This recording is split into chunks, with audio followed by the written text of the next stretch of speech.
Great, you made it to day 2 out of our day 4 of investor orientation sequence. You know, not a lot of people can make it to day 2 because they think it's gonna be something easy and something that very fast. Once they watch video 1, they're gonna start making money. But that's not the truth. The truth is investing is a skill just like any other thing. You have to put in time to learn it.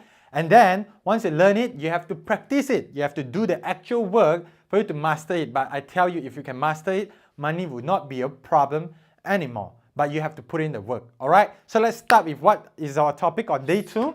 Day 2, as I told you in day 1, our topic will be assets. What are assets, okay? And what are the types of assets? And after that, we are going to go specifically into stocks. I'm going to give you an overview, okay? All right, so what are stocks? What are assets? Now, a lot of people like to say, oh, is a home an asset, right? There's a debate about it ongoing and stuff. Now, let's not talk about that first. Let's talk about what is asset as a whole. For me, asset is very simple. Anything that you can turn into cash is an asset. Okay, this is an asset. My shirt is an asset. I can sell it for maybe $1, $2, somebody will want it, right? So it's an asset. You can be turned into asset. It's anything you can turn into cash. So this is an asset. This paper, maybe as a whole, a lot of people, I can recycle it. It's assets as well. So anything that you own, that you can sell for money, are assets. All right? But they are productive and non-productive assets. Okay? Within assets, not all assets are made equal. So what are the differences? Productive and non-productive asset. Okay? I tell you, it's very important for you to know the difference between productive and non-productive asset, because if you choose the wrong type of asset and you invest in them, the keyword is you invest in them for the long term, you're probably not going to end up with a good result. All right? So listen carefully. All right. Let's start with productive asset. What are productive assets? Productive assets are your houses. Okay? Your houses, your McDonald's, stocks. Okay? Property, your houses, McDonald's, Nike. These are businesses. Okay? Stocks are part ownership in the business. So if you buy a stock, you're actually owning, you're one of the shareholder, one of the owner. If you buy McDonald's stock, you're one of the owner of McDonald's. The next time somebody eat a McDonald's, you actually get some percentage of the earning. A bit very small. All right, let's talk about non-productive asset. Non-productive asset are what? Paintings. Okay, you buy antique painting. A lot of people say want to invest in antique painting. Maybe some invest in wine and this and that, right? Because some wines tend to appreciate, right? They say. And then buy cars, right? Cars are asset as well. But I tell you, cars are one of the worst kind of asset because cars are depreciating asset. That means the value of the car only decrease and decrease every year. Whereas if you buy house or if you buy stock, stock also you have to be very careful. Some stocks are really bad, you go down. But properties as a whole is more stable. If you don't screw up very badly, you can make money as well. So houses tend to appreciate, whereas cars are the worst things. Because somehow you borrow money to buy the car, right? It hurts your credit score for you to get properties in the future.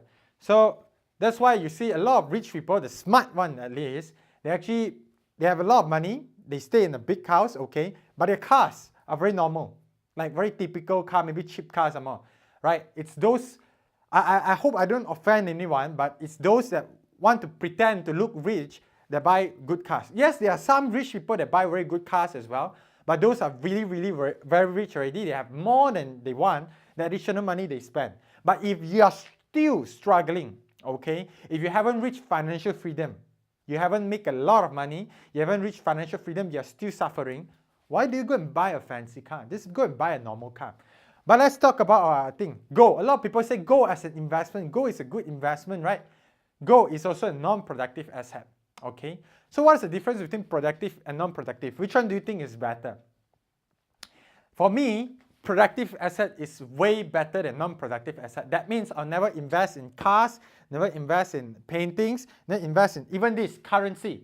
Okay, some people say you invest in US dollar, it's going to appreciate. You invest in yen, it's going to appreciate, and this and that. Later I'll talk to you what's the flaw of investing in non-productive asset. And then gold as well, right?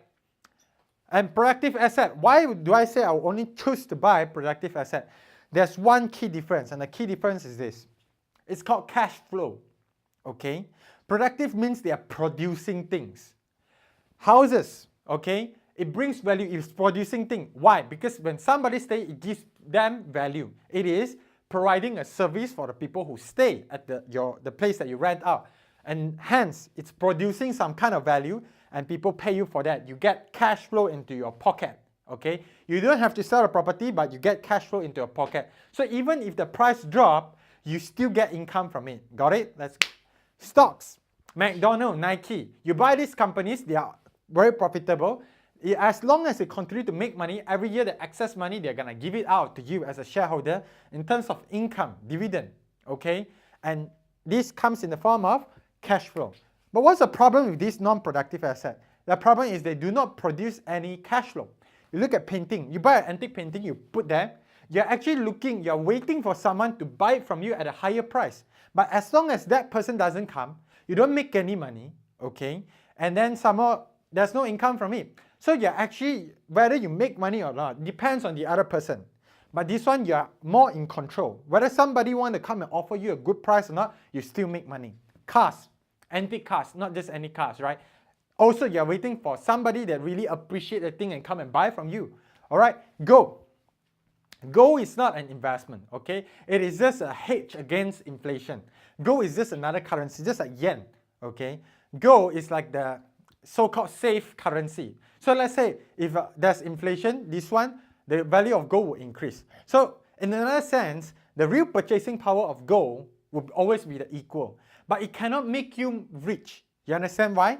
It can only be a form to keep your saving safe. But it will not make you rich because it is not doing anything. It is not producing cash flow, right?